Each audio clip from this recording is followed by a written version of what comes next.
Cloud computing, cashless economy, digital platforms, artificial intelligence, e commerce, driverless cars, ये ऐसी opportunities हैं जो कि इंडिया में रेयर हैं। यदि आपको इस तरह की थीम या इस तरह की कंपनीज के स्टॉक्स में इन्वेस्टमेंट करना है तो आपको इंटरनेशनल फंड के बारे में सोचना होगा। तो आज के इस वीडियो में मैं एक इंटरनेशनल फंड के एनएफओ को रिव्यू करूंगा। मैं हूं Pankaj Matpal, certified financial planner. स्वागत है आपका मेरे इस नए वीडियो में। हाँ तो दोस्तों, मैं आज रिव्यू करने जा रहा हूं ICICI prudential Nasdaq 100 index fund को, जिसका एनएफओ 27 सितंबर से 11 अक्टूबर के बीच खुला रहेगा। वर्ल्ड के इक्विटी मार्केट्स डिफरेंट टाइम्स पर डिफरेंट तरह से परफॉर्म करते हैं। यानी कि ऐसा नहीं है कि यदि इंडिया में इक्विटी मार्केट बहुत अच्छा परफॉर्म कर रहा है तो उसी वक्त पर वर्ल्ड के सारे इक्विटी मार्केट्स सिमिलर तरह से परफॉर्म कर रहे होंगे।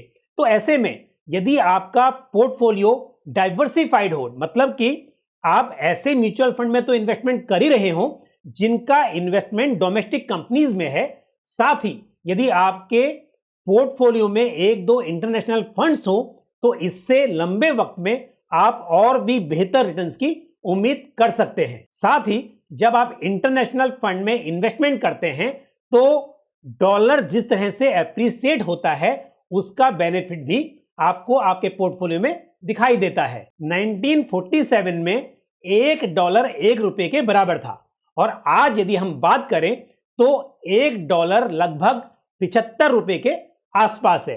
तो ऐसे में यदि आप देखें कि भविष्य में रुपए के मुकाबले में डॉलर मजबूत ही होता रहता है, तो यदि आपका इन्वेस्टमेंट ऐसे फंड में है जो यूएस में इन्वेस्टमेंट करता है तो यूएस डॉलर एप्रिसिएट होने से इसका फर्क आपके रिटर्न्स पर पड़ेगा। तो एक तरफ तो कंपनीज का परफॉर्मेंस जिसका फायदा आपको मिलेगा, और साथ ही यदि यूएस डॉलर एप्रिसिएट हो रहा है तो उसकी वजह से भी आपके रिटर्न्स बेहतर होंगे। तो अब सवाल यह है कि यूएस मार्केट में क्यों इन्वेस्टमेंट करना चाहिए।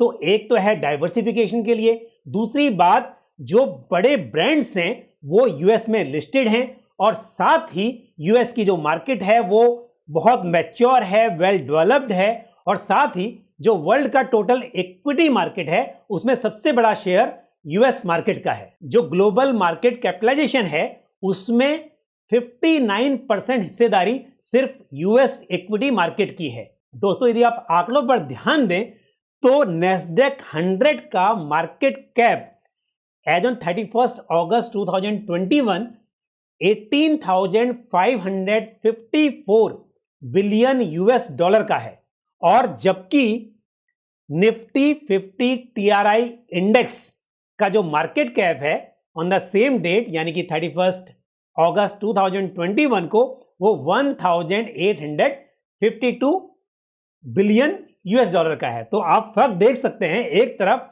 हम बात करते हैं निफ्टी 50 की, यानी कि हमारे इंडिया के हिसाब से लार्ज कैप स्टॉक्स का ये इंडेक्स है, लेकिन उसका जो टोटल मार्केट कैप है उसके मुकाबले में नेस्डेक 100 का मार्केट कैप कहीं ज्यादा है। और यदि आप निफ्टी 100 TRI की बात करें तो उसका भी मार्केट कैप 2,353 बिलियन US का है, और उसके सामने जैसा मैंने कहा कि नेस्डेक 100 का जो मार्केट कैप है वो 18,554 बिलियन US का है। तो आप फर्क देख सकते हैं कि यूएस मार्केट कितना डेवलप्ड है, या वहां पर जो कंपनीज लिस्टेड हैं वो कितनी बड़ी है। और यदि आप नेस्डेक 100 इंडेक्स फंड में इन्वेस्ट करते हैं तो आपको Amazon, Apple, Google, Tesla, Microsoft, Facebook, Netflix, इस तरह की कंपनीज में एक्सपोजर मिलता है। नेस्डेक 100 इंडेक्स में 44% वेटेज टेक्नोलॉजी स्टॉक्स का है। नेस्डेक 100 इंडेक्स का इंडियन इक्विटी इंडेक्सेस के साथ लोअर कोरिलेशन है, यानी कि यदि पोर्टफोलियो में दो स्टॉक्स या दो इंडेक्सेस ऐसे हों जिनके बीच में बहुत ही पॉजिटिव कोरिलेशन हो, इसका मतलब या तो दोनों स्टॉक्स या दोनों इंडेक्सेस अच्छा परफॉर्म करेंगे या फिर दोनों खराब परफॉर्म करेंगे। तो यदि आपको आपके पोर्टफोलियो में डाइवर्सिफिकेशन चाहिए तो ऐसे में स्टॉक्स के बीच में या फिर इंडेक्सेस के बीच में जो कोरिलेशन है वो बहुत ज्यादा पॉजिटिव नहीं होना चाहिए। तो यदि आप नेस्डेक 100 इंडेक्स में इन्वेस्ट करते हैं तो आपको ऐसी बड़ी कंपनीज में एक्सपोजर मिलता है जो मार्केट में डोमिनेंट पोजीशन मेंटेन करती हैं। तो यदि आप नेस्डेक 100 टीआरआई इंडेक्स की पास्ट परफॉर्मेंस को देखें तो इस इंडेक्स ने निफ्टी 50 के मुकाबले में लास्ट डेकेड में 6 बार आउट परफॉर्म किया है और लास्ट 6 इयर्स में लगभग 35% का CAGR डिलीवर किया है। तो ICICI prudential Nasdaq 100 index fund Nasdaq 100 index को रेप्लिकेट करेगा। तो यानी कि आप इस फंड में इन्वेस्ट करके नेस्डेक 100 इंडेक्स की परफॉर्मेंस को ट्रैक कर सकते हैं। ICICI prudential Nasdaq 100 index fund में इन्वेस्ट करने के लिए आपको डीमैट अकाउंट की भी जरूरत नहीं है, क्योंकि ये एक ETF नहीं है बल्कि ये एक इंडेक्स फंड है।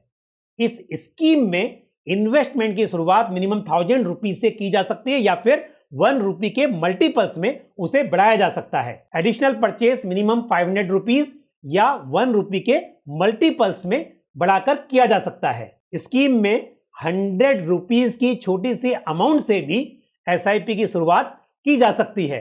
स्कीम में कोई एंट्री या एग्जिट लोड नहीं है और आपके पास रेगुलर और डायरेक्ट प्लान्स के ऑप्शंस अवेलेबल हैं और दोनों ही प्लान्स में ग्रोथ और इनकम डिस्ट्रीब्यूशन कम कैपिटल विड्रॉल का ऑप्शन भी अवेलेबल है। तो यदि आप अपने इन्वेस्टमेंट पोर्टफोलियो में डाइवर्सिफिकेशन चाहते हैं और 100 largest globally leading non financial companies में एक्सपोजर चाहते हैं तो नेस्डेक 100 इंडेक्स फंड में इन्वेस्ट कर सकते हैं। मुझे उम्मीद है ये जानकारी आपको पसंद आई होगी।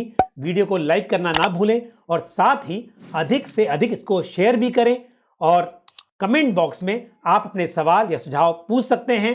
यदि आपने हमारा YouTube चैनल अभी तक सब्सक्राइब नहीं किया है तो चैनल को सब्सक्राइब करें और साथ ही बेल आइकन को प्रेस करें। इसी तरह की महत्वपूर्ण जानकारी के साथ अगले वीडियो में आपसे फिर मुलाकात होगी। अपना ख्याल रखिए। Thank you. जय Hind. Mutual fund investments are subject to market risks. Read all scheme related documents carefully.